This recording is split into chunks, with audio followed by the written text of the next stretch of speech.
At a family dinner, I watched my mother-in-law quietly pour something into my glass of juice. I didn't say a word. I just swapped my glass with my husband's when no one was looking. 5 minutes later. Welcome to Betty Stories. I share new life stories here every day, so please hit subscribe and like this video. Anyway, back to my story. Trust me, you'll enjoy it if you stay until the end. Tara's phone buzzed in her pocket, and without even checking, she already knew it was her mom.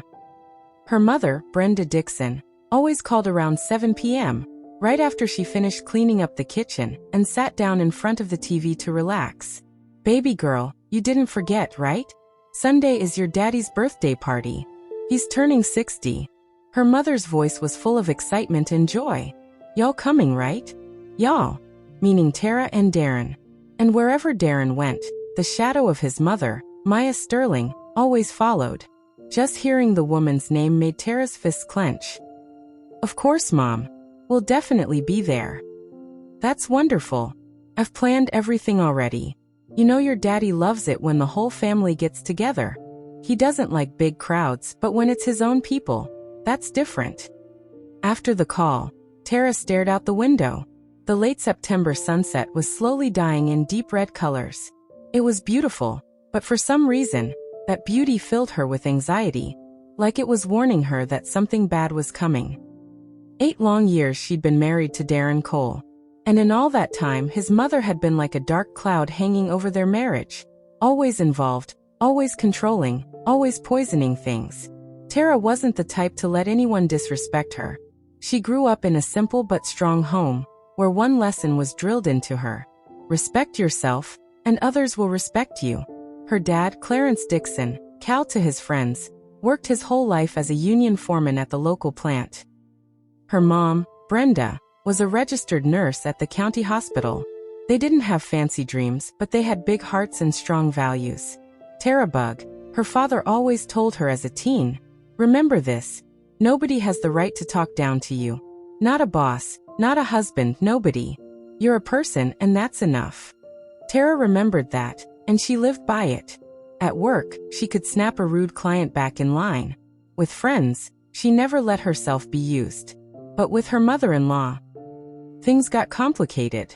Because Darren stood between them. The man she loved, the man she would do a lot for, though not everything. Their story started 9 years ago on a normal Tuesday.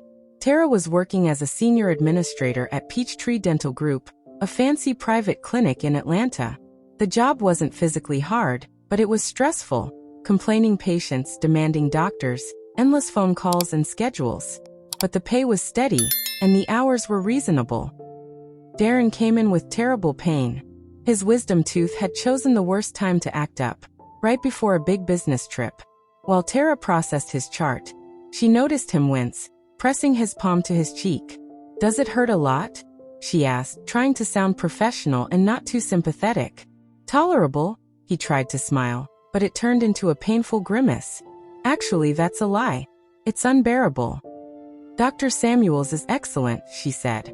"He'll fix it quickly and almost painlessly." "Almost," he raised his eyebrow. "Well, nothing in dentistry is ever completely without an almost." Tara gave a small smile. He left an hour later pain-free, and with her phone number. She didn't even know how it happened.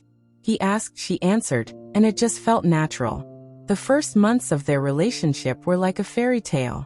Darren treated her beautifully. Flowers, expensive restaurants, romantic walks. He was a department head at a big tech company, earned good money, drove a new Lexus ES, and lived in a nice neighborhood. By Tara's standards, he was a catch. "He loves you," her mom would ask. "I think so, Mom." "You think so or you know so?" "I know so, Mom. He says it every day." Saying is easy. Watch his actions. And Darren's actions matched his words. He cared for her. He helped her. He supported her. When she had the flu, he brought medicine and homemade chicken soup every day after work. When she had issues with her manager, he listened and advised her. When she told him she wanted a bachelor's degree, he instantly offered to pay for her night classes. He was almost perfect. Except for one thing. His mother. Tara heard about Maya Sterling 3 months into the relationship. Darren mentioned her before, but casually. Mom called. I'm stopping by my mom's. Mom wants me to drop this off. Nothing unusual. But then he said, I want you to meet my mom. She's really insisting. Insisting? Tara raised an eyebrow. She knows about me? Of course. I told her everything. And what did she say? Darren paused just a split second, but Tara caught it. She wants to meet you to see the girl who conquered her son. Conquered. Not loved him, not makes him happy. Conquered. Like Tara was a soldier who seized a fortress. They met on a Sunday at his parents' estate in Buckhead. Tara was nervous the entire drive. She was a grown woman. Why was she so anxious? The house was huge, 5 bedrooms, high ceilings, fancy furniture, crystal chandeliers, and paintings everywhere. Tara grew up in a 2-bedroom apartment in Morningside. She'd only seen homes like this in movies. Like it? Darren asked. It's impressive. It's my grandmother's house. Mom loves it. She handles every detail. Maya Sterling came out from the living room to greet them. Tall, elegant, late 50s, perfect hair, classy dress, pearls. She looked at Tara the way someone looks at an expensive item in a boutique, studying it, judging it. So this is the one, she said instead of hello. Darren told me so much about you. I almost thought you were some kind of flawless beauty. Tara froze. Was that supposed to be a compliment? An insult? Both. Mom, come on, Darren groaned, hugging her shoulders. Tara is beautiful. Beautiful, yes, beautiful, Maya repeated in a tone that meant if you say so. Come in. Lunch is getting cold. At the table, Maya interrogated Tara like she was at a job interview. Where was she born? Where did she grow up? Who were her parents? Where did she study? Where did she work? Every answer earned a raised eyebrow or a tight-lipped smile. So your father was a union foreman. I see. And your mother is a nurse. I see. So no college degrees in the family. I have my associate degree, Tara said, feeling irritation rise. And I'm planning to enroll in night classes for my bachelor's. You plan to? Maya smiled, fake and condescending. Plans are nice. The important part is actually finishing them. I will, Tara replied, staring her in the eyes. I'm used to getting what I aim for. For a moment, real surprise flashed in Maya's eyes. She didn't expect pushback, but she quickly hid it and changed the subject. After lunch, Darren stepped onto the balcony to take a call, leaving Tara alone with his mother. Maya poured tea from an expensive china set, her movements slow and elegant. Tara, she said without looking up, you seem sharp, so I'll be direct. Darren is my only son. I raised him by myself. I gave him everything, my whole life, my pride, everything.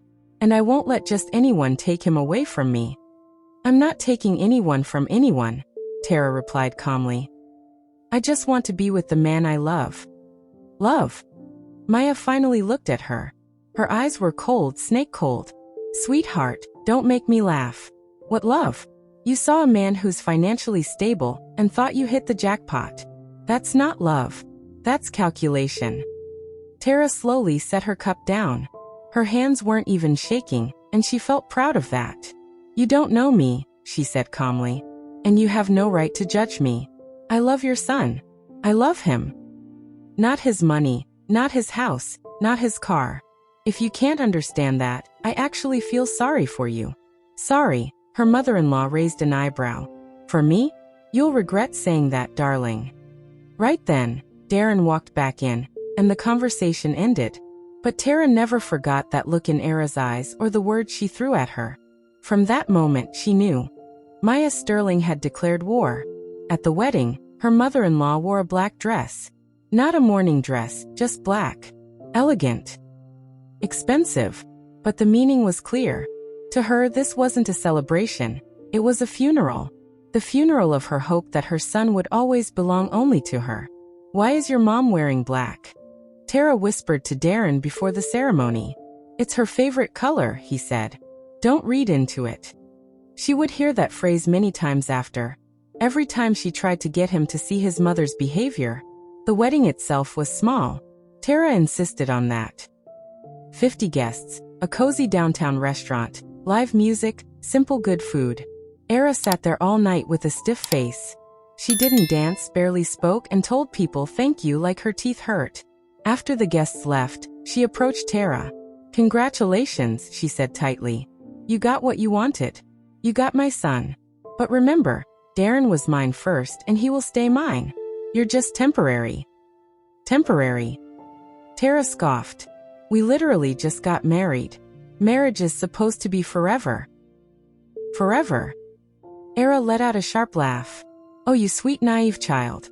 We'll see how long your forever lasts." That was 8 years ago.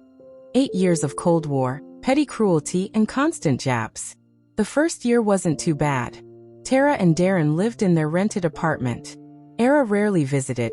She refused to set foot in that hovel, as she called it. But on the rare days she did show up, Tara remembered it clearly.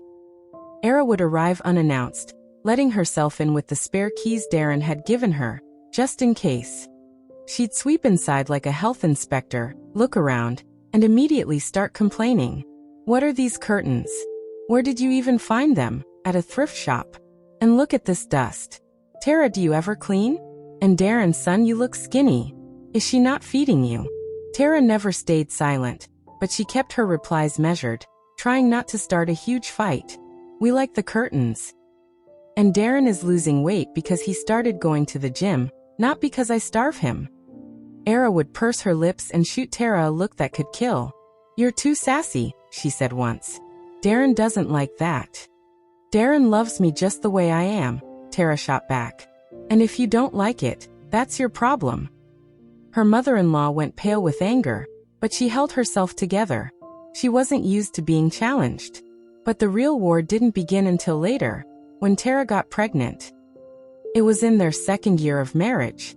She and Darren were excited. They picked names, planned their future, dreamed of a family. Era's reaction was strange. She didn't smile, didn't congratulate them. She just said, "Well, I hope the baby looks like Darren and not," and let her sentence trail off. The meaning was clear. Tara ignored it, for the baby's sake. Then tragedy hit. At 8 weeks she miscarried. The doctor explained gently, "It happens with first pregnancies sometimes. Nothing is wrong. You can try again." Tara was still in the hospital when Era came to visit. She came alone. Darren was stuck in an important meeting. Era sat next to her bed. Her face wasn't happy, but it was satisfied. Like she had gotten exactly what she wanted. "What a shame," she said, checking her nails. "Poor Darren will be so upset." "He already knows," Tara whispered. "I called him." "Of course he knows. But knowing and understanding are different. Do you get what this means?" "What does it mean?" Tara asked. Era leaned closer. Her heavy perfume hit Tara's nose. "It means you can't give my son what he needs, an heir. Someone to carry on the family line. Maybe this is a sign. Maybe you two shouldn't be together." Something inside Tara broke. Not from Era's words, those she was used to, but from realizing this woman was actually happy about her loss. "Get out," Tara said. Her voice was weak but steady. "What? Get out. Now. How dare you?"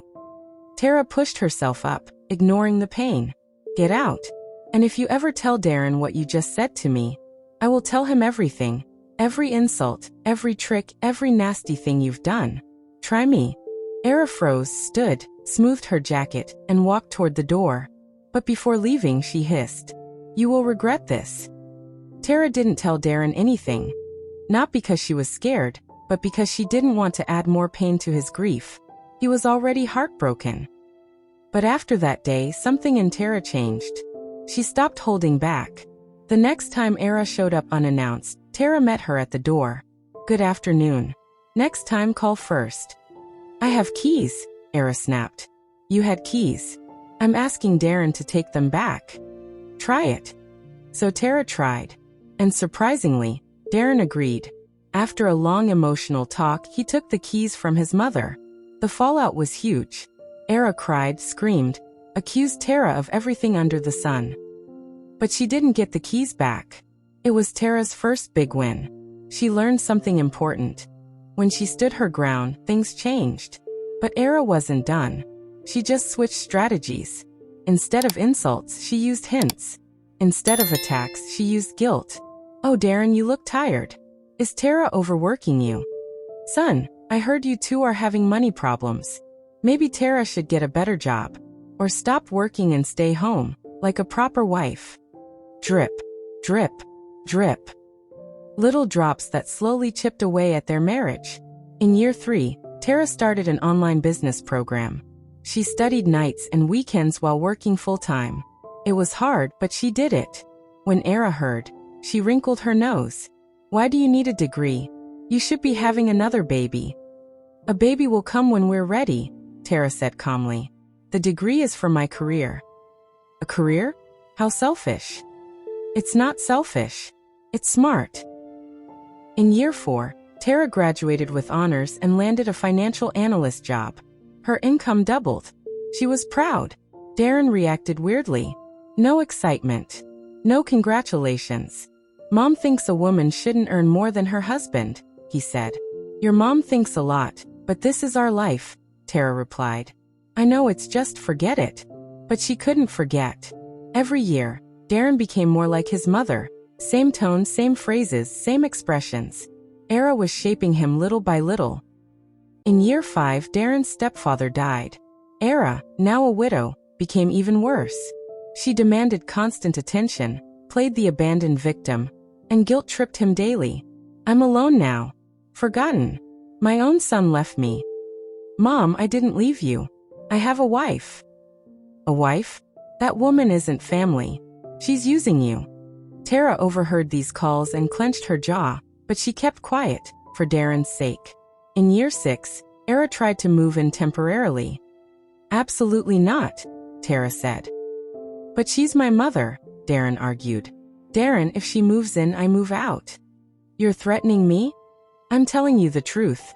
I will not live with your mother. Non-negotiable." After a huge fight, Darren chose his wife. Another win.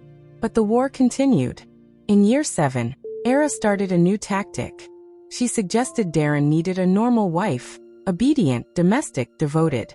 She said Tara worked too much, cared too little about her home, was too independent. "She doesn't love you. She just uses you." "Mom, that's not true." "It is. You just refuse to see it." When Darren told Tara this, not to complain but out of honesty, she heard the alarm bells. "She's telling you to replace me," Tara said. "And you're just letting her say it. I told her I wouldn't. But you didn't tell her to stop. You didn't defend me." "Tara, she's my mother." "Darren," she said, stepping close. "And I am your wife. 7 years I've put up with her noise, her insults, her attempts to break us apart. I'm not asking you to cut her off. I'm asking you to defend me, to be on my side for once. I'll talk to her." "You've talked 100 times. Nothing changes. So what do you want?" "Set boundaries. Clear ones. And if she crosses them, cut contact." "Cut contact with my own mother?" "Yes. Until she respects our marriage." "That's impossible." "Then our future is impossible too." It was an ultimatum. She knew the risk. Darren chose a compromise. He wouldn't tolerate insults anymore. Era was quiet for a bit, but Tara knew it was just the quiet before a storm. Era was planning something big. And now, in their 8th year, they were heading home for her father's 60th birthday. Darren insisted his mother join them. "She wants to get to know your family better," he said. "Better? She met them at our wedding. She wore black." "That was 8 years ago. People change." "Your mother doesn't." But Tara couldn't say no. It would look strange. She had no idea this trip would change everything, that the next few days would flip her world upside down, that she'd finally see the real Darren Cole. For now, she packed her suitcase thinking about how life works. Sometimes it takes years to see the truth. Sometimes it takes just one moment. Tara's moment was coming. She arrived home 2 days before the party. She wanted time with her parents, without Darren or Era. Her childhood home welcomed her with familiar smells. Her mom's baking, her dad's pipe, the flowers on the windowsill. Everything looked the same. The floral wallpaper, the ruffled curtains, the squeaky hallway floor. "Baby girl." Brenda rushed out, wiping her hands on her apron. They hugged tightly. Her mom smelled like vanilla and cinnamon. How was the drive? You tired? Hungry? I'm fine, Mom. Drive was good. Her father stepped out. Clarence had aged thinner, grayer. But his eyes were still bright. Terabug. He hugged her tight. My beautiful girl. I'm so happy you're here. Hey, Daddy. Happy early birthday. Thank you, sweetheart. Come in. Your mom's pies took over the whole kitchen. At dinner, her parents asked about her job and plans. Tara answered carefully, avoiding anything painful. Not a word about Darren or Era. But her father, as always, saw right through her. You look sad, baby, he said when Brenda stepped out for tea. Trouble? No, Dad. Everything's fine. Don't lie to your old man. I know you. Tara sighed. She couldn't hide from him. My mother-in-law is coming with Darren. I know, he said. Your mom told me. So what? Nothing. I just don't want her ruining your party. Ruin it. He snorted. Please. I'm 60. I've seen things. Some fancy big city drama queen won't scare me. Dad, she's not just a drama queen. Tara paused. She's hated me since day one. And she keeps trying to break us up. He frowned. I remember her at your wedding, in that black dress, looking like she was at a funeral. I knew right then. And you didn't say anything? What could I say? You loved Darren. You were happy. I didn't want to spoil it. Maybe you should have. No, sweetie. Some lessons people need to learn themselves. I don't know what to do anymore, Dad. 8 years. I've tried everything. She always finds a way to hurt me. And Darren, he's stuck between us. He loves me. He loves her. He won't choose. He'll have to sooner or later. I know. And I'm scared he'll choose her. He put his big, calloused hand over hers. Terabug, listen. You're my daughter. Strong, smart, beautiful. You deserve a man who protects you. If Darren can't do that, he's not your man. But I love him. Love is good, but love shouldn't hurt. If you're miserable with someone, that's not love. That's fear. Fear of being alone. Fear of starting over. Fear of admitting she made a mistake. Tara stayed quiet. I'm not saying divorce him, he said gently. I'm saying value yourself. Don't let anyone, mother-in-law, husband, anyone, humiliate you. You deserve better. Thanks, Dad. And remember, we're always on your side. Always. Her mother came back with tea, and the topic changed, but her father's words stuck. Value yourself. Don't let anyone put you down. You deserve better. Maybe it was time to stop tolerating and start fighting back. The next 2 days flew by. Tara helped her mom cook, chopped vegetables, set the table. Her dad worked on the grill. Just normal pre-party chaos.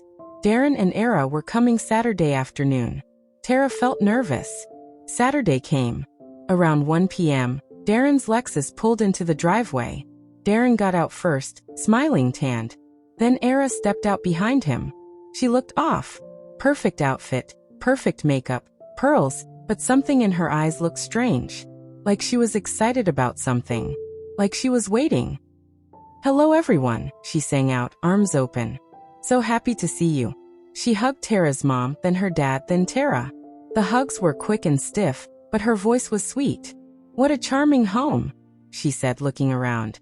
So cozy, like a little summer cabin. A summer cabin, Tara thought bitterly. To Era, it was just a country shack. Come in, her mother said. Lunch is ready. At the table, Era behaved perfectly. She praised the food, asked Tara's dad about work, complimented the garden. She was the perfect guest. Too perfect. Tara watched her closely. Something was definitely wrong. Era never smiled that much. Never acted that friendly. She was planning something.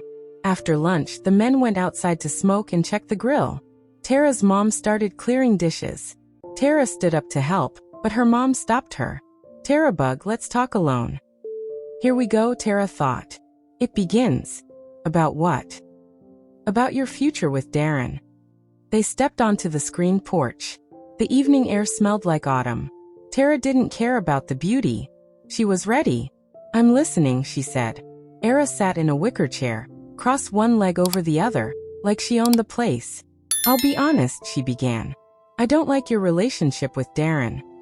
That's not news. Don't interrupt. Her voice turned sharp. You've been married 8 years with no children. Darren is unhappy. How do you know? He tells me. Every time. He says you two have drifted apart. That you only focus on your career. That there's no intimacy anymore. Tara clenched her fists. Darren was discussing their private life with his mother? Our relationship is none of your business, she said. My son is my business. Always. Your son is 38. He's a grown man. He is my child. And I want the best for him. And the best is what? Tara shot back. A quiet housewife who pops out babies and cooks Sunday dinners? Era smiled coldly. Maybe. Or maybe you if you change. I'm not changing. This is who I am. If Darren doesn't like it, she stopped. She didn't know what to say. Era said softly, you're not even sure about your marriage. I'm only trying to help. Help? Tara laughed. You mean help yourself? Help you both break up peacefully before things get worse. No drama. No scandal. Just a clean divorce. You'll get the apartment, the car, whatever you want. Darren won't fight you. Tara stared at her, shocked. This woman came to her father's birthday party to offer her a divorce? Are you insane? She asked slowly. No, darling. I'm perfectly fine. I just want my son to be happy. And he's not happy with you. So we need to fix that. And does Darren know you're offering me a divorce? Era hesitated, just for a second. But Tara noticed. We discussed the situation in general. So, he doesn't know. He will understand when the time comes. Tara stood up. Her hands trembled, but her voice was strong. Era Sterling, she said, I've heard enough. I don't know what you're planning, but let me warn you. I am not weak. I have never been weak. And if you think you can get rid of me like this, you are horribly mistaken. Era looked up at her. No anger. Just cold calculation. We shall see, she whispered. We shall see, Tara Bug. Tara turned and walked back inside. Her heart was pounding. Something was going to happen. Something bad. She could feel it. That evening, after everyone went to bed, Tara couldn't fall asleep for a long time. Maya's words kept echoing in her mind. We shall see. What was she planning? What was she trying to do? Around midnight, Tara heard voices through the wall. Darren and his mother were talking quietly, almost whispering. She slowly went to the door and listened. Everything is ready, Maya was saying. Tomorrow at dinner. Mom, I'm not sure. Don't be a coward, Darren. We talked about this. There is no other way. But if she finds out? She won't find out. Everything will go smoothly. Trust me. Tara quickly moved away from the door. Her heart dropped. Everything is ready. Tomorrow at dinner. There is no other way. They were planning something. Both of them. Darren and his mother. Something meant to happen tomorrow. Something bad. Tara went back to bed, but she didn't sleep until dawn. She lay there with her eyes open, thinking, tomorrow is Dad's birthday, a happy dinner. And something is supposed to happen at that dinner that will change everything. She didn't know what it was, but she was ready for anything. She was not a pushover. She never had been, and never would be. If anyone thought they could break her, they were terribly mistaken. Sunday morning started with the smell of fresh baking. Her mother had woken up before dawn, and was already busy in the kitchen. Baking pies, preparing salads, and setting the big birthday table. Her husband's birthday was a serious celebration. Tara had barely slept. The words she heard last night kept repeating in her head. Everything is ready, tomorrow at dinner. There is no other way. What were they planning? What was supposed to happen today? She went down to the kitchen around 8. Her mother was kneading dough for a cabbage pie. Morning, sweetie. Did you sleep well? More or less, Tara lied. Let me help. Help. Good. I need potatoes peeled and carrots shredded. Lots of guests are coming. Plenty of food to make. They worked quietly side by side. Her mother hummed to herself. Tara peeled vegetables automatically and thought, I need to stay alert. Watch every move Maya makes. Don't let her out of my sight for a second. Around 9, her father peeked into the kitchen. Good morning, my hostesses. What smells so good? Pies, Cal, your favorites. Cabbage and apple. Brenda, you're a treasure. He kissed his wife on the cheek and winked at his daughter. Tara smiled back, but it felt fake. What's wrong, Terabug? Her father asked. You seem quiet. I'm fine, Dad. Just didn't sleep well. Huh. I thought it was because of our big city guests. Tara didn't answer. Her father saw everything as always. All right, I won't get in the way. Going to check the grill. Barbecue will be ready by lunchtime. Mouth-watering. He walked outside. Her mother sighed. Terabug, I can tell something's wrong. Why don't you tell me? Mom, it's fine. Really? It's about Darren's mother. She was acting weird all night yesterday. Too sweet. I don't trust women like that. I don't trust her either. Her mother put down the rolling pin and turned toward her. Terabug, I know she doesn't like you. I know how she treats you. Your father told me what you said. Dad told you. We've been married 35 years. We don't keep secrets. Tara lowered her eyes. She didn't want to pull her mother into her problems today. Not before the party. Mom, not today. Today is Dad's day. I don't want to ruin it. Okay, sweetie. But remember this. If that woman says even one word against you, I won't stay quiet. I don't care what she thinks she is. Thanks, Mom. They hugged, short, but warm. All right, let's get back to work. Guests will be here by 2, and we're not even halfway done. Around 10, Maya Sterling walked into the kitchen. She was already fully dressed, hair done, makeup perfect, wearing an expensive-looking dress. Good morning, she said in a sugary voice. How can I help? Her mother and Tara exchanged a look. Thank you, Maya, but we're managing. Oh, don't say that. I didn't come all this way to sit around. I want to be useful. She glanced around the kitchen like she owned it and winced. Of course, it's a bit cramped here. In my kitchen, I have room to breathe, but here, well, we'll manage. In my kitchen? Tara clenched her teeth. Her mother-in-law couldn't help throwing a jab, even while offering help. Maybe you should relax a bit, Tara's mother suggested. The weather is nice. You can sit in the yard. No, I want to help. Maya picked up a knife and reached for the tomatoes. Let me chop the salad. The salad is already done. Maya looked around. Oh, juice. You'll serve juice, right? Let me pour it into the pitchers. The juice is in the cellar, her mother said. Homemade apple, 3 jars. Wonderful. I'll bring it up. Maya left the kitchen looking pleased with herself. Tara watched her go. She's acting strange today, her mother said. All jumpy. Tell me about it. Tara didn't mention her suspicions, but she decided she would personally watch the juice. Maya returned 5 minutes later, carrying 2 jars of apple juice. Couldn't find the third one, she said. Must have rolled off somewhere. It's okay. 2 will be enough, her mother replied. Maya set the jars on the counter and started opening them. Her hands trembled slightly, with excitement, with anticipation. Tara watched her closely. Do you have pretty pictures? Maya asked. We can't serve it straight from the jars. Yes, her mother said.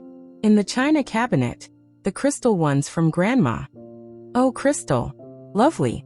Maya took out 2 tall crystal pitchers with etched designs and started pouring the juice. Her movements were careful. Almost too careful. Tara didn't take her eyes off her, but she didn't see anything suspicious. Maya simply poured the juice, closed the pitchers, and put them in the fridge. Done, she said with a smile. What else? Thank you. Nothing more. Go relax. Maya shrugged and left. Tara let out the breath she'd been holding. Maybe she was overthinking everything.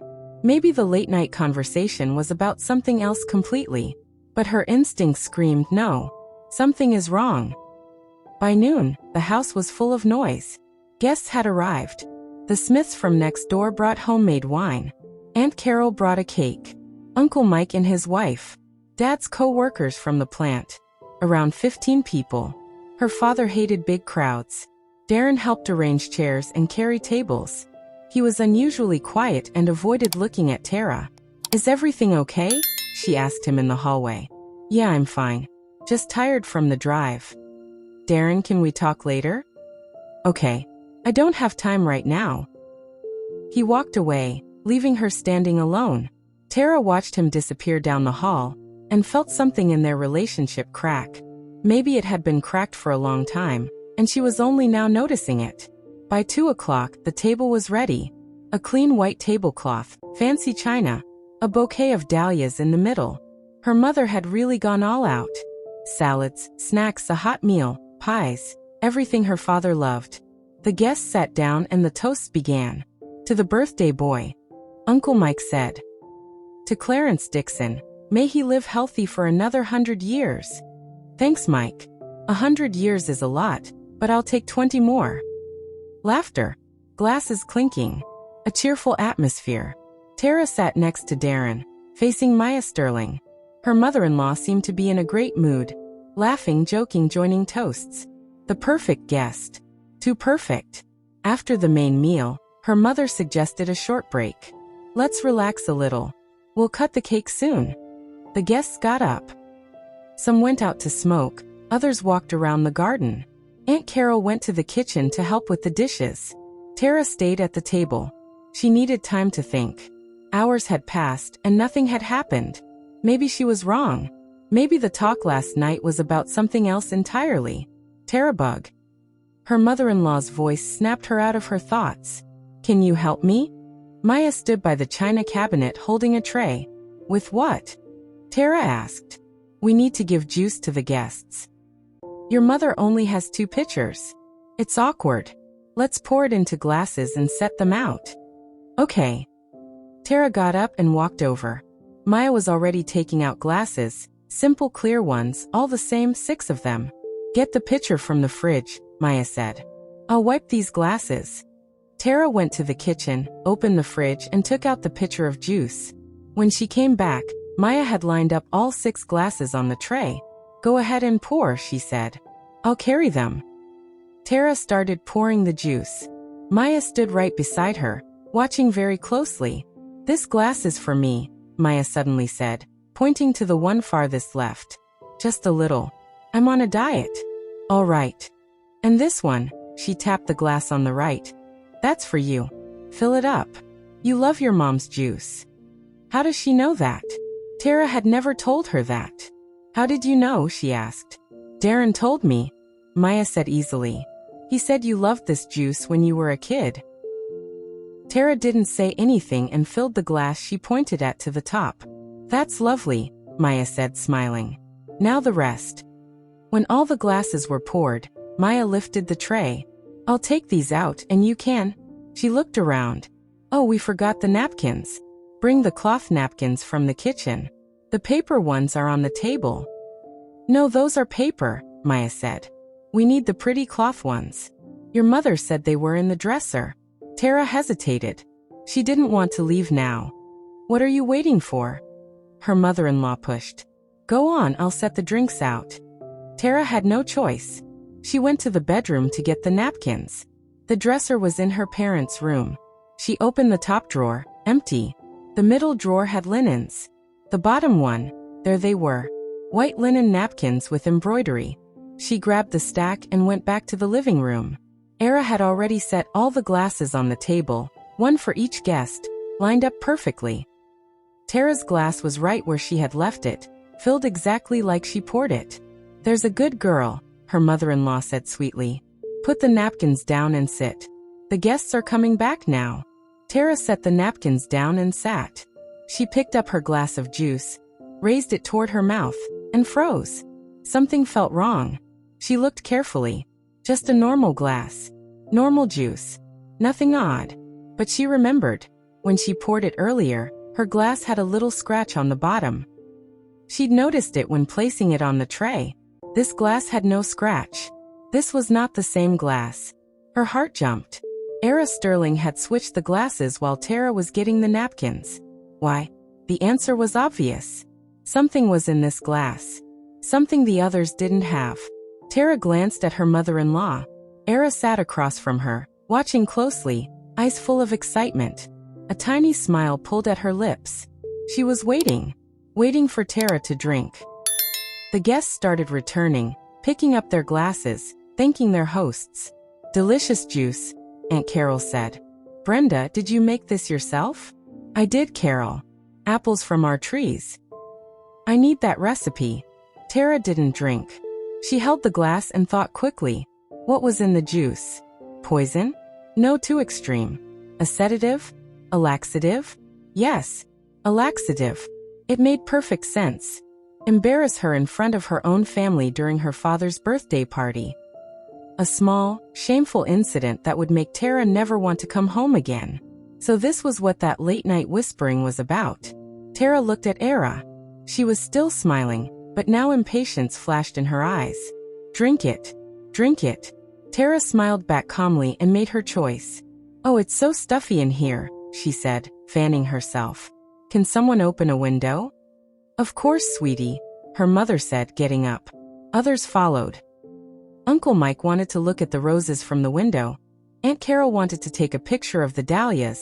The Smiths stepped outside for a smoke. In less than a minute, only 3 people remained. Tara, Darren, and Era. Era watched Tara closely. "Something wrong with the juice?" she asked in a syrupy voice. "You're not drinking." "Just waiting for everyone to come back. I want to toast Dad." "How thoughtful you are," Era said, her tone mocking, enjoying every second. Darren sat quietly beside her, scrolling his phone like none of this involved him. "Darren," Era called. "Son, come help me stand up. My legs feel stiff." Darren reluctantly stood and helped her up. She pushed herself to her feet slowly, dramatically. Tara acted fast. One quick move, she switched the glasses. Her glass went in front of Darren. His went in front of her. The glasses were identical. No one would notice. "Oh, thank you, son," Era said, sitting back down. "I feel like I'm falling apart today." She glanced at the table. From her angle, everything looked normal. Tara lifted her new glass and took a sip. Pure juice. No additives. This is so good," she said, meeting Era's eyes. "Mom's juice is the best." Era broke into a wide smile. "Drink up, dear. It's good for you." The guests returned and sat down. Darren grabbed the glass in front of him, now the one with the laxative, and took a big gulp. "Great juice, mother-in-law," he said. "You're a wizard." "Thank you, Darren," her mother said proudly. Era watched Tara, waiting for something to happen. 5 minutes, Tara told herself. If it was a fast laxative, the effect would hit in 5 to 10 minutes. Her father raised his glass. "Friends, thank you for coming. It means a lot to me. To you, to my loved ones, to my family." To Cal. Glasses clinked. Laughter. Cheers. Tara smiled politely but kept an eye on Darren. 3 minutes passed. Darren looked normal. Eating salad, laughing at a joke. 5 minutes. He suddenly paled. He put down his fork and wiped his forehead. "It's hot in here," he muttered. "Let's open another window," her mother suggested. "No, thank you. I'll be right back." He stood quickly and rushed toward the bathroom. Era's smile collapsed into a frown. She stared at Tara, who calmly ate her salad. Then she looked toward the empty chair. Then back at Tara. "What's wrong with Darren?" she asked. "I don't know. Maybe the heat." From down the hall came the slam of a bathroom door. Then silence. A minute passed. Then 2. Then 3. Darren didn't return. Era shifted uncomfortably. "I'll go check on him," she said, getting up. Tara watched her leave. Her mother-in-law hurried down the hall and disappeared. A moment later. A loud shriek. "Darren. Son. What's wrong?" The guests went quiet, glancing at each other. "What happened?" her father asked. Tara shrugged. "I don't know. Maybe he's sick." She stood and walked into the hallway. Others followed. Era stood banging on the bathroom door. "Darren, open up. What's going on?" And from inside, very clear noises. "Mom, go away." Darren groaned. "I'm sick." "Sick with what?" "Where?" "Open the door." "I can't. My stomach." Era's face turned white. She looked at Tara, eyes wide with horror. "You," she whispered. Me, Tara said innocently. Era opened her mouth but no words came. She understood. She understood exactly what had happened. We should call a doctor, Tara's mother said behind them. Maybe it's food poisoning. No, Era screamed. No doctor.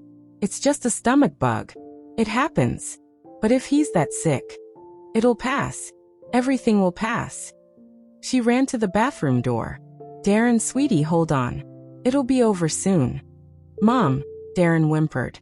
I feel really bad. I know, baby. Just wait. Just wait. Tara stood there, watching. Inside, she felt nothing. No joy, no anger. Just tired. This was her moment of truth. This was the real man she married. Darren knew. He knew about his mother's plan. He didn't warn her. He didn't stop it. He let his own mother put a laxative in his wife's juice. 8 years. 8 years of trying to save this marriage. Taking insults. Trying to compromise. Hoping things would get better. And all along, he was on his mother's side. Maybe the guests should just have cake for now, her father said softly behind them. This is awkward. Yes, yes, her mother said quickly. Let's cut the cake. The guests gratefully returned to the dining room. No one understood what was happening, but everyone felt uncomfortable. Tara stayed in the hallway. Era hovered outside the bathroom door. You did this, Era hissed when they were alone. You switched the glasses. What glasses? Tara asked lightly. Don't play dumb. I saw you. Saw what? Did you see me put a laxative in your son's juice? Why would I ever do that to my husband? Era opened her mouth, then shut it. She had trapped herself.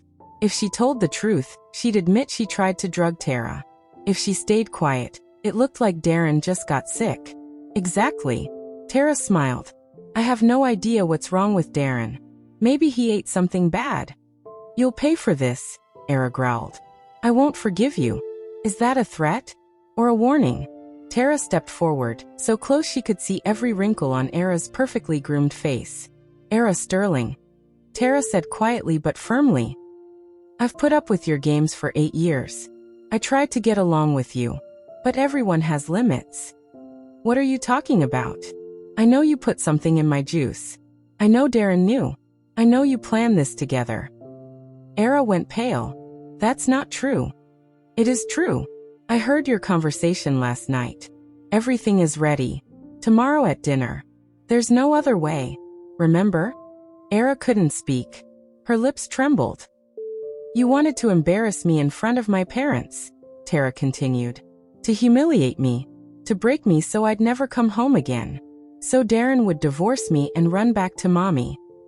You, do not interrupt me. I'm not done. Tara took a breath. As of today, we're done. I will not speak to you. No calls, no visits, nothing. You no longer exist to me. You wouldn't dare. Darren won't allow it. Darren is currently locked in the bathroom because of your laxative. I'm sure he'll have plenty of time to think. Another groan came from the bathroom. Era flinched. Darren, baby. Mom, not now, he moaned. Tara turned and walked back to the living room. She heard Era's panicked cries behind her, but she didn't look back. Enough. 8 years was more than enough. She wasn't weak. She never had been. And she wasn't going to start now. The guests were eating cake and drinking tea. The room felt tense, quiet, uneasy. Terabug, how is Darren? Her mother asked. He's sick. Just a stomach bug. Poor thing. Should we get him medicine? It'll pass on its own. Tara sat and took a bite of cake. It tasted amazing, chocolate with buttercream roses, her mother's best. So, her father asked quietly, leaning close. You okay? I'm good, Dad. For real? Tara met his eyes. For real? Actually better than good. Her father nodded gently. If you need anything, your mom and I are right here. I know, Dad. Thank you. Darren came back about half an hour later. Pale, exhausted, hair damp from washing his face. Era hovered behind him. Darren, you should lie down, she fussed. I'm fine, Mom. I'm okay. He sat, avoiding Tara's gaze. He drank some water. How are you feeling? Tara's mother asked kindly. Better. Thank you. I'm sorry for ruining the party. You didn't ruin anything. It happens. Health comes first. Era sat down stiffly, her face carved from stone. The party continued, but the mood had changed. Something heavy hung in the air. Everyone sensed it. No one wanted to stay long. By 6, the guests had left. Only family remained. Her parents, Tara, Darren, and Era. Will you help me clear the table? Her mother asked. Of course. They headed to the kitchen. Era started to follow, but Tara's mother stopped her. You go rest, Era. Tara and I can manage. But I want to help. No need. You're a guest. Her mother's voice was cold now. She must have felt what was going on. In the kitchen, Tara washed dishes quietly. Her mother packed leftovers into containers. Tara bug. Her mother finally said, What happened? Nothing special, Mom. Don't lie to your mother. I can see something's wrong. Tara sighed. The truth was heavy. Mom, I think I made a decision. What decision? I'm not going to talk to Era Sterling anymore. Ever. Her mother froze with the container in her hand. What did she do? Mom. I don't want to talk about it now. Not today. I'll tell you later. I promise. Her mother studied her face, then nodded. All right. But remember, I'm on your side no matter what. I know, Mom. Thank you. They finished cleaning in silence. When they returned to the living room, the house felt strange and quiet. Her father sat reading the newspaper. Darren sat on the sofa staring at his phone. Era sat straight-backed and tight-lipped. We need to leave, Tara said. We have an early start tomorrow. Already? Her mother said sadly. Why not stay the night? No, Mom. I need to get back to Atlanta. Darren looked up. I thought we were going back tomorrow. You can stay. I'm driving back tonight. Alone? Yes.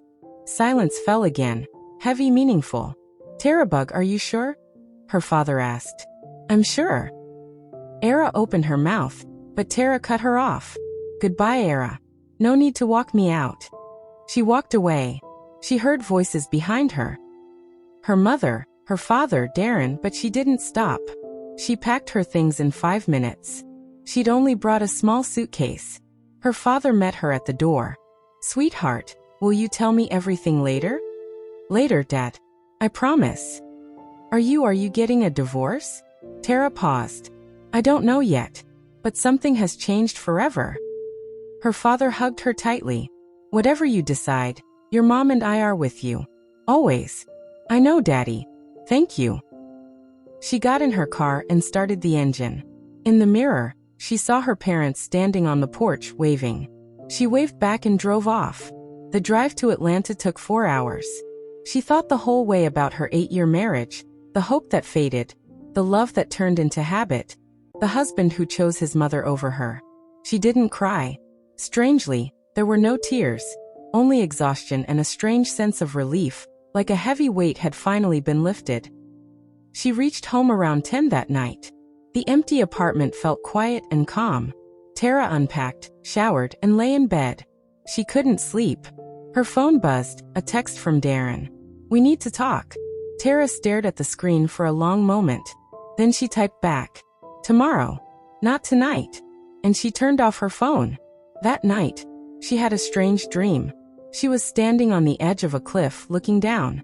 Fog swirled in the darkness below. Someone was calling her name from behind, but she didn't look back. Then she jumped, not down but forward, and suddenly realized she could fly. She woke up at sunrise. A new day was beginning, a new day and a new life. Darren arrived around noon. Tara was waiting for him, calm, steady, and ready for the conversation. Hey, he said as he walked into the apartment. Hey. They sat in the living room, facing each other like strangers. Tara, wait. I'll go first. Darren fell silent. I know your mother put a laxative in my juice, Tara said, her voice even. I know you knew about it. I know you planned it together. Tara, that's not true. Don't lie to me. I heard your conversation. Everything is ready. Tomorrow at dinner. There is no other way. Darren went pale. You were eavesdropping? I heard it by chance, but that doesn't matter. What matters is this. She paused. 8 years, Darren. For 8 years I tried to be a good wife. I endured your mother humiliating me. I kept trying to compromise, hoping you would stand up for me someday. But you never did. Tara. Don't interrupt. The day before yesterday, your mother tried to poison me, not to kill me, but to embarrass me.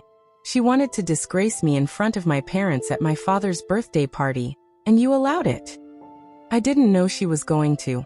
You knew, and you stayed silent. That's even worse. Darren lowered his head. Tara, I'm sorry. I didn't mean for this to happen. What didn't you mean to happen? Didn't you mean for me to find out? Didn't you mean for the plan to fail? Didn't you mean for it to turn out like this? How did you want it to turn out? Did you want me to soil myself in front of guests and die of shame? So I'd never visit my parents again? So I would divorce you and make room for some obedient housewife, as your mommy calls it? Darren stayed silent. Answer me. I don't know. Mom said it was the only way. The only way to what? The only way to save our marriage. Tara let out a bitter laugh with no humor in it. To save our marriage by humiliating me? By crushing me? You call that saving a marriage? Mom said you were too independent. That you needed to be put in your place. That after this you would change. Change? Change into what? Broken? Obedient? Convenient? No, not like that. Yes, exactly like that, Darren. Your mother wanted to break me. And you helped her. He lifted his head. Tears filled his eyes. Tara, I love you. I really do. That's not love. Someone who loves you doesn't betray you. They don't let their mother humiliate their wife. They don't join conspiracies against their own family. I was wrong. I understand it now. Now. And before this you didn't understand. Darren stayed silent. You know what hurts the most? Tara continued. It's not the laxative. It's not your mother's plan. It's not even that you knew and stayed silent. The most painful thing is that you're still defending her. I'm not defending her. You are. Even now, after everything, you're still saying, Mom said, Mom wanted, Mom thought. As if she makes your decisions and you just carry them out. But it's true. No, Darren. It's not true. You're a grown man, 38 years old. You make your own choices. And yesterday you chose to betray me. Tara, please. I'm not finished. I've made a decision to. I will not communicate with your mother anymore. No calls, no visits, nothing. She no longer exists to me. That's impossible. It's possible. And it's not negotiable. But she's my mother. And I'm your wife. For 8 years, Darren, I've always been second place to your mommy. I'm done. She stood up. You have a choice. Either you set boundaries with your mother, and we try to save this marriage, or you keep being a mama's boy and we go our separate ways. Tara, is this an ultimatum? Yes. It's an ultimatum. I'm tired of half measures. It's time to decide. Darren didn't move. His face showed confusion, fear, and disbelief. I need time to think, he finally said. Think. But don't take too long. My patience is gone. She started walking toward the door. Tara, wait. What? I really do love you. Tara turned around. If you love me, prove it. Not with words, with actions. Then she walked out of the room. The next 3 days passed in silence. Darren slept in the guest room. Tara stayed in the bedroom. They barely spoke. Era called every day. Tara didn't answer. Darren talked to her briefly, just in short, dry words. Tara didn't ask what they discussed. On the 4th day, Darren came to her. I talked to Mom, he said. I told her she crossed the line and this can't continue. And what did she say? She screamed. She cried. She accused me. Said I was a traitor and that you brainwashed me. Expected. But I didn't back down. I told her that if she doesn't change her attitude toward you, I'll limit contact. Tara looked at him. Are you serious? Serious. And how did she take it? She hung up. She hasn't called since. Tara was silent. She didn't know what to say. Tara. Darren stepped closer. I know I messed up. I know I betrayed you. But I want to fix this. Give me a chance. A chance for what? A chance to prove I've changed. That I choose you. She looked at him, the man she had lived with for 8 years. Handsome, successful, smart, and still so weak. Darren, one conversation isn't enough. You understand that, right? I understand. Your mother will try to take control again. She'll manipulate you, pressure you, threaten you. Are you ready to resist that? I'm ready. Really? Yes. I'm tired of being stuck between you two. I'm tired of being pulled apart. I want a normal marriage with you. Tara sighed. I don't know, Darren. Honestly, I don't. Trust doesn't come back in a day. I get it. Give me time. Give us time. She looked at him for a long moment, thinking. All right, she finally said. But with conditions. What conditions? First, I have no contact with your mother. If she comes over, I leave. Accepted. Second, you never discuss our relationship with her. Ever. Accepted. Third, if she ever tries something like that again, we divorce. No discussion. Darren nodded. Accepted. Then let's try. He hugged her gently, almost uncertain. Thank you, he whispered. Thank you for giving me a chance. Tara didn't respond. She still wasn't sure she was doing the right thing, but she decided to try. One thing she knew for sure. With Alara Sterling, it was over forever. Tara was not a pushover, and she wouldn't tolerate anything like that again. A month passed. October was rainy and cold. Raindrops tapped endlessly on the window. The sky was covered with heavy gray clouds, and it felt like the sun had forgotten how to reach Atlanta. Tara sat in the kitchen with a cup of cold tea, watching the rain. Her thoughts moved slowly, dragging along like the streams of water sliding down the glass. A month passed. An entire month of trying to live a new life without Sterling in it. No calls, no visits, no toxic remarks.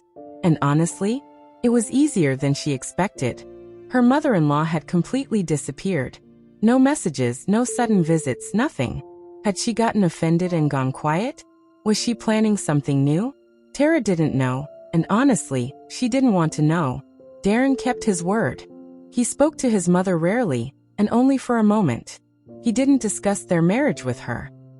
He came home on time. And he tried. She saw that. But something was still wrong. Tara felt it every day. She saw it in his eyes, in the way he moved around the house, in the way he looked away whenever she walked into the room. Darren was there physically, but his mind was somewhere else. She tried talking a few times. Darren, what's going on? Nothing. Everything's fine. You seem distant. Just tired from work. Are you sure? But Tara knew it wasn't tiredness. It was something else. Something he didn't want to tell her. One evening, she noticed his phone on the kitchen counter. He had left it there when he went to shower. The screen lit up with a message. Mom. Tara didn't read it. She simply turned away and continued washing dishes, but a sharp pain hit her chest. He was still talking to his mother. Still hiding it. Still breaking his promise. When Darren came back, she asked, "Did your mom text you?"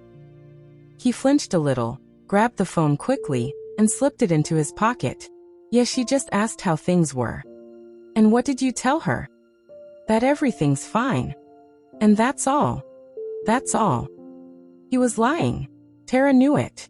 But she didn't push. Not yet. She decided to wait. She didn't have to wait long. A week later, Darren came home much later than usual. He looked strange, messy, nervous, with red patches on his cheeks. Where were you? Tara asked. Work. I got held up. At 10 at night. It was an emergency. He walked past her straight to the bedroom. No hug, no kiss, like she was a stranger. Tara stood in the hallway for a moment, then followed him. Darren, we need to talk. Let's talk tomorrow. I'm tired. No. Now. He sat on the bed, taking off his shoes without looking at her. About what? About us. About what's going on. Nothing is going on. Yes, something is. You're lying to me. You lie every day. Darren froze mid-movement, his shoe still in his hand. Tara, you weren't at work. I called the office. You left at 6. He slowly lifted his head. Fear and something else showed in his eyes. Guilt. I was at Mom's. Something inside Tara dropped. Not out of shock, but out of confirmation. She had suspected it, but hearing it still hurt. At your mother's, she repeated. After everything she did? After all your promises? She called crying. She said she was dying of loneliness, that I'm her only son, that she can't live if I ignore her. And you believed that? She's my mother, Tara. I can't just. Can't what? Keep your word? Protect your wife? Be a man? Darren jumped up. Don't start. I'm not starting, she said softly. I'm ending. What does that mean, Tara? She looked at him, the man she had once loved. Handsome, smart, successful. And so weak. So disappointingly weak. It means I'm tired, Darren. I'm tired of fighting for something you should be fighting for. I'm tired of being second place to your mommy. You're not second place. I am. I always have been. And I always will be, until you finally cut the cord. Tara, that's unfair. Unfair. She laughed bitterly. Unfair is your mother putting a laxative in my juice. Unfair is you knowing and staying silent. Unfair is 8 years of humiliation while I tried to save a marriage that only I cared about. I want to save it. I love you. Love isn't words, Darren. It's actions. And your actions tell a different story. She turned and walked out of the bedroom. Tara, wait. He ran after her and grabbed her arm. Please, let's talk. We did talk. A month ago. You promised, and you broke that promise. I'll fix it. No, Darren. You won't. Because you don't want to fix it. You want everything to stay the same. Mommy happy, wife quiet. But life doesn't work like that. What do you want from me? Nothing. Nothing anymore. She pulled her arm away and walked to the closet. She took out a suitcase, the same one she'd taken to her parents before. What are you doing? Darren's voice shook. Packing my things. Where are you going? To my parents. For now. Tara, don't do this. I have to, Darren. I should have done it a long time ago. He stood in the doorway, pale and lost, watching her pack. Are you leaving? Yes. For good. I don't know. For now. Yes. What about us? Tara stopped and looked at him. Us. Us is you, me, and your mother. That's 2 against 1. I'm tired of being the third wheel in my own marriage. You're not the third wheel. Darren, stop. Everything you say is empty noise. You say one thing and do another. I don't believe you anymore. She zipped the suitcase and put on her jacket. Wait until morning, he begged. It's dark outside. I'll be fine. I'll drive. Tara. He looked at her with a kind of childlike desperation. I don't want to lose you. Then you shouldn't have betrayed me. She opened the door and walked out without looking back. The drive to Mon took 4 hours. The freeway was quiet. Only a few trucks roared past, spraying water over her car. Tara drove and thought about the last 8 years. 8 years of building a marriage, fighting for it, enduring, forgiving, hoping. And now it had fallen apart. But no. It hadn't fallen apart in one night. It had been breaking for years. The cup had simply overflowed. She didn't cry. No tears came. Only emptiness. And strangely, relief, just like a month ago. Her parents weren't surprised when she arrived. They hugged her, led her inside. No questions. No blame. Go to sleep, sweetie, her mother said. Morning is wiser than evening. Thanks, Mom. We're here for you. Always. Tara went to her old room, her old bed. Everything was the same. The floral wallpaper, the curtains, the little teddy bear on the shelf. She closed her eyes and fell asleep immediately. In the morning, they had a long talk over breakfast. Tara told them everything, from the birthday party, the juice, the glasses, the quiet month, and last night's collapse. Her mother listened silently, shaking her head now and then. Her father frowned, his fists tightening. That scumbag, he said when she finished. Both of them, the mother and the son. Cal, don't swear, her mother warned. How can I not? They tortured our girl for 8 years. Dad, I'm to blame too, Tara said. I should have left earlier. You're not to blame. You loved him. You wanted a family. That's normal. Normal is being loved back, Tara whispered. I was tolerated at best. Her mother took her hand. Nabug, what are you going to do? I don't know yet. Probably file for divorce. Are you sure? Yes. No point dragging it out. Darren won't change. He'll always choose his mother. What if he comes to his senses? Her mother asked. Tara shook her head. Mom, he's come to his senses 100 times. And every time he ran right back to his mommy. It's a cycle. Her father stood up. Whatever you decide, we're with you. Stay here as long as you want. If you want, we'll help you get an apartment in Atlanta. The only thing that matters is your happiness. Thank you, Daddy. And if Darren dares to come here and start trouble, he added, I'll talk to him man to man. Dad, don't. I have to. Should have done it years ago. For the first time in a long time, Tara smiled. A real smile. I love you both. And we love you, sweetheart. Always. Darren called 3 days later. Tara looked at the screen for a long moment before answering. Hello, Tara, he said. How are you? Fine. You're at your parents'? Yeah. Can we talk? Talk. A pause. He was preparing himself. I thought a lot these last 3 days. Haven't slept. And you were right. About everything. I'm a mama's boy. A coward. Not a real man. Tara stayed silent. I called Mom, Darren continued. Told her we're getting a divorce. You told her? Yes. And you know what she said? What? That it was about time. That you didn't deserve me. That now I'll finally be free. Tara let out a short, bitter scoff. Expected. And what did you tell her? I told her off. For the first time in my life, I told her she ruined my marriage. That because of her, I lost the only woman I ever loved. That I don't want to see her anymore. Tara couldn't believe it. Are you serious? Serious. She threw a fit, of course. Said I'm ungrateful, that she gave her whole life to me, that I'm killing her. But I didn't back down. Not this time.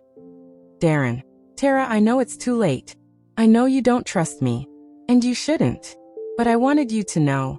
I finally understand. I don't know if it changes anything, but I needed to say it. She listened to his voice, tired, broken, and didn't know how to feel. Joy, relief, regret. Darren. I'm not coming back. I know. It's not because you don't love me. I did. For a long time. But I burned out. Do you understand? I understand. A pause. Thank you for telling me, Tara said. About your mom. That matters. Yeah. Too bad it's too late. Too bad, she whispered. Goodbye, Darren. Goodbye. She hung up and sat quietly for a long time, holding the phone. Outside, the sun was shining for the first time in days. The divorce was finalized 3 months later. Quick, clean, without drama. Darren didn't fight it. He left Tara the apartment and the car. She didn't ask for anything else. Just what was hers. Alara Sterling never appeared again. No calls. No letters. Apparently, her ex-daughter-in-law was no longer worth her attention. Thank goodness. Tara stayed in Atlanta. Her job, her friends, her life, all of it kept her there. But every weekend, she drove to her parents' place, helped her mom in the garden, listened to her dad's stories, and breathed the clean air. Her father recovered quickly after his birthday. He joked that the big city snake only made him stronger. Her mother smiled and shook her head. Nabug, have you thought about getting remarried? She asked one day. Mom, I just got divorced. So what? You're young and beautiful. You have your whole life ahead of you. Maybe someday. Not now. And don't worry, I'm not closing myself off. I know not all men are like Darren. She really did know. She just wasn't ready yet. In the spring, Tara signed up for Spanish classes. She had always wanted to learn the language. The lessons were in the evening with a small group. The teacher, a young man named Jordan Cole, had just come back from Barcelona. You have a great accent, he said after the first class. Have you studied before? No, I just love languages. It shows. If you want, I can give you extra materials, movies, podcasts. I'd appreciate that. They began talking. First about school. Then about everything. Coffee after class. Evening walks. Long conversations. Jordan was different. Nothing like Darren. Open. Relaxed. Independent. He earned his own money, made his own choices, and built his own life. His parents still lived in North Carolina. He visited them a few times a year and didn't think that was sad. Don't you miss them? Tara asked. I do, he said. But everyone has their own life. They get that. You're lucky. Why? Not all parents understand that. He didn't ask anything else. He just nodded and changed the subject. Tara was grateful. By summer, they started dating, slowly and carefully. Tara didn't want to repeat her past mistakes, and Jordan never pressured her. I feel good when I'm with you, he told her one day. I don't need anything more. Me too, she said. Then let's just be together. No labels, no big plans. Just us. Deal. Her parents met Jordan in July. He drove down to Mon with Tara for her mother's birthday. Her father looked Jordan up and down and grunted. At least he looks like a man, not like the last one. Dad, Tara protested. What? I'm just telling the truth. Jordan laughed. Clarence, I'll do my best to earn your trust. We'll see. We'll see, her father said. But it was clear he liked him, and her mother did too. He's a good boy, her mother whispered to Tara in the kitchen. Hold on to him. Mom, we just started dating. So what? I married your father 3 months after we met, and we've been together 36 years. Those were different times. Times change. People stay the same. When you meet your person, you feel it. Tara didn't respond. She wasn't sure Jordan was her person, but she felt good around him. And for now, that was enough. That fall, exactly 1 year after the terrible birthday party, Tara went back to her parents' house alone. Jordan was in Madrid for a conference. They sat on the porch that evening, drinking tea. September was warm, almost like summer. A year has passed, her mother said thoughtfully. Time flies. It sure does, her father added. A lot has happened. Tara looked at them. Older, grayer, but familiar and comforting. Her heart warmed. Thank you, she said. For what? Her mother asked, surprised. For everything. For being there. For supporting me. For not judging me. Sweetie, we're family. What else would we do? It's not always like that. I've seen otherwise. Her father put his hand over hers. Nabug, you are our pride, he said. You always have been and always will be, no matter what happens. Remember that. I remember, Daddy. They sat quietly watching the sunset. Huge and red, slowly sinking below the horizon, coloring the sky gold and crimson. Beautiful, her mother whispered. Yes, very. Tara thought about the past year. The pain, the disappointment, the loneliness, and what she gained.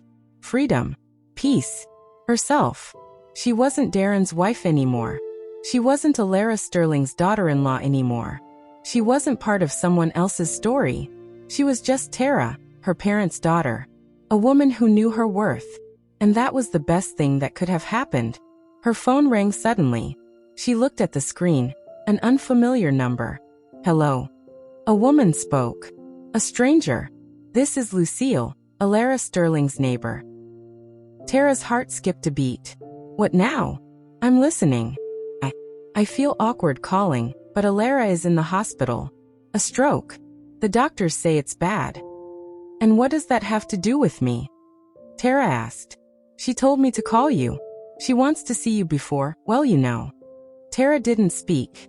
Hello? Can you hear me? I hear you. Which hospital? County General. I see. All right. I'll come. She hung up. Her parents had heard everything. You're going? Her father asked. Yes. Why? I don't know.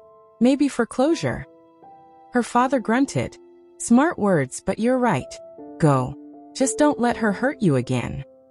I won't, Dad. I'm not that person anymore. 2 hours later, Tara arrived at the hospital. Old buildings, worn walls, smelling like bleach and medicine. ICU on the 3rd floor. They didn't want to let her in, but she insisted. She asked for me. Tell the doctor. 10 minutes later, they took her to the room. Alara was lying in bed, hooked to IVs and monitors. Skinny, pale, sunken cheeks. She looked like an old woman, even though she was only 65. You came, her mother-in-law whispered. Her voice was weak. You came? I didn't think you would. Me neither, Tara said. She sat beside the bed. She looked at the woman who had ruined so many years of her life, and felt nothing. No anger. No pity. Just emptiness. Why did you ask for me? Alara closed her eyes. Her lips trembled. I wanted to say I'm sorry. Tara stared. What? I'm sorry for everything. Alara opened her eyes. They were full of tears. I was wrong. From the very beginning. Why are you telling me this? Tara asked. Because I'm dying. The doctors won't say it, but I know. I feel it. I wanted the best for Darren.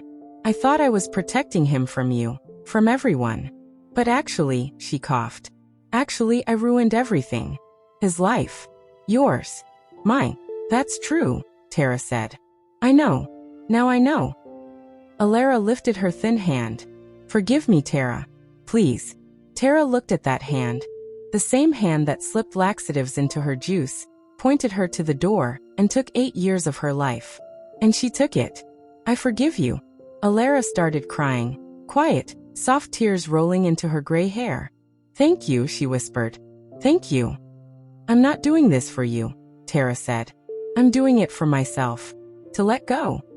I understand. And it doesn't mean I forgot. I haven't and I won't. But hatred is too heavy. I don't want to carry it. Alara nodded. You're strong. You always were. I saw that and I was afraid. Afraid of what? Afraid you'd take Darren. That he'd love you more than me. Silly, right? Yes. Very. A son shouldn't have to choose between his mother and his wife. I understand that now. Too late. Yes. Too late. Better late than never. Alara tried to smile. You're not even angry now. There's no point in being angry at a dying person. I'm tired, Tara said. I have to go. Wait. Alara squeezed her hand. Darren, how is he? I don't know. We don't talk. He's alone. Completely alone. I pushed him away too. After the divorce, I yelled at him. He stopped calling. That's not my problem. I know. But maybe call him. Tell him I'm here. Her voice broke. Please. My last request. All right. I'll call him. Tara let go of her hand and walked to the door. Tara. She turned. Be happy. You deserve it. Tara nodded and left. Outside, she leaned against the wall and closed her eyes. Her heart was racing. Her hands shook. She had forgiven. Truly forgiven. Not for Alara, but for herself. To finally move on. She called Darren from the car. He answered immediately, like he'd been waiting. Hello, Tara. Hi. Your mom is in the hospital. County General. ICU. A stroke. A long, heavy silence. She asked you to call? Yes. Thank you for telling me. You're welcome. Tara, how are you? Good. Really? Goodbye, Darren. Goodbye. She ended the call and started the car. Ahead of her was home. Ahead of her was life. Alara Sterling died a week later. Tara heard from Lucille. She didn't go to the funeral, not because she hadn't forgiven, but because she simply didn't want to. It wasn't her story anymore. Darren called after the funeral. He thanked her for letting him know, said he got to say goodbye, and that his mother died peacefully. She asked me to tell you something, he said. What? That you were right about everything. Tara didn't respond. She also said I have to let you go. Really let go. Not hold on to hope. Just let you go. That's good advice. Yeah. The first good advice she ever gave me. They were quiet. Be happy, Tara. You too, Darren. Try. The call ended. She looked at the phone and smiled. It was finally over. 8 years of pain, struggle, disappointment. 8 years of trying to be someone she wasn't. 8 years with a man who never valued her. Now it was done. She called Jordan. "Hey, how's the conference?" "Great. I'm flying back tomorrow. I miss you." "I miss you too." "What are you doing?" "Watching the sunset. It's beautiful. Take a picture for me." "Seriously, Tara. I love you." She smiled big, warm, real. "I love you too. See you tomorrow." "See you tomorrow." She hung up and stepped onto the balcony. The sun set behind the rooftops, painting the sky gold and crimson. Beautiful. Very beautiful. Tara stood there, watching. For the first time in a long time, she felt truly free. Free from the past, from resentment, from people's expectations. She had never been a pushover. She fought for herself, for her dignity, for her right to be happy. And she won.